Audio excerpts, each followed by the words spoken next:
Aujourd'hui, à Chartres Métropole, c'est une grande première pour nos Bleus, c'est l'accueil du public.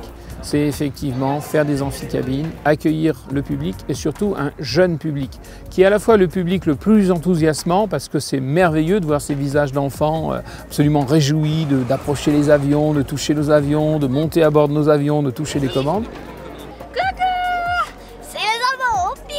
Et en même temps, c'est un public très enthousiaste, mais très difficile, parce que forcément, ils sont très jeunes. Et donc, les explications qu'il faut leur donner, il faut trouver des mots simples pour expliquer le fonctionnement de nos machines. Alors là, tu vois ce qu'on appelle le volant, comme dans une voiture. Tu peux le prendre en main si tu veux. Mais ça sert à quoi alors? Bah là, c'est la gouverne. Ouais, c'est pour monter et descendre. Regarde ton bout d'aile à gauche, là, et tourne le manche en même temps.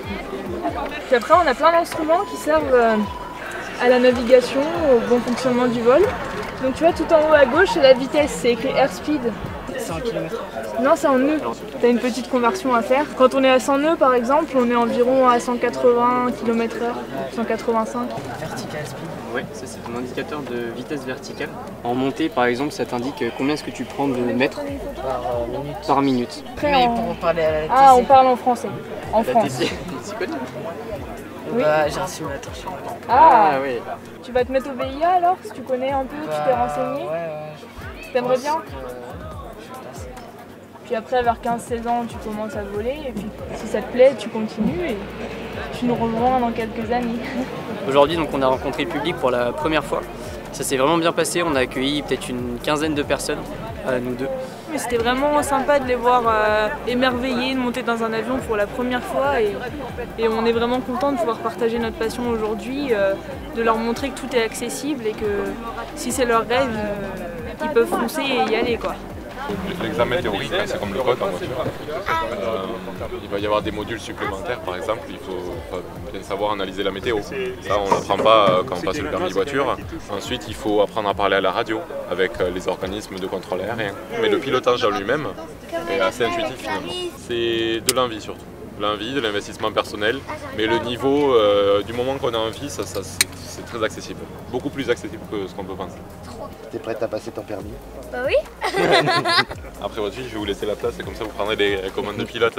Super. Que ce soit les enfants, ou les papas et mamans, tout le monde est intéressé, tout le monde joue le jeu. Tout le monde a les yeux grands ouverts quand on leur présente les appareils, donc vraiment la journée se passe super bien. Nous, c'est notre objectif, c'est partager notre passion.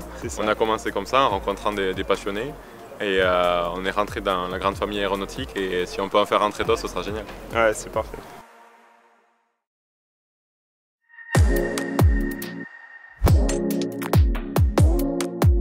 L'aéroclub de Réloir, qui est situé à Chartres, c'est en gros 3 salariés, une dizaine d'instructeurs volontaires et 180 membres, dont une cinquantaine d'élèves pilotes. Nous sommes sur une nouvelle plateforme depuis 1 an et demi, puisque ça a été inauguré l'année dernière. L'ancienne plateforme datait de 1931, qui était bien entretenue par nous-mêmes, mais quand même assez vétuste. Et Chartres Métropole avait décidé et envisagé de trouver un nouvel emplacement pour l'aérodrome. Et la meilleure solution, c'était de nous déplacer du sud de la piste au nord de la piste.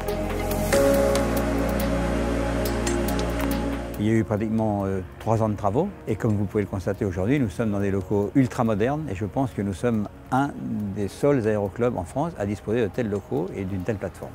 Il y a plusieurs hangars et nous n'en occupons qu'un seul. Les autres sont des hangars réservés aux avions privés, de propriétaires privés. Ceci étant, ce qui est positif, c'est que nous attirons du monde. Nous sommes dans la région parisienne et vous savez que voler en région parisienne, ce n'est pas toujours très évident pour des raisons de coût et aussi pour des raisons d'encombrement des plateformes. Nous ici, à Chartres, c'est beaucoup plus simple. Vous mettez votre moteur en route, vous roulez sur le taxiway quelques instants et vous êtes tout de suite prêt à décoller.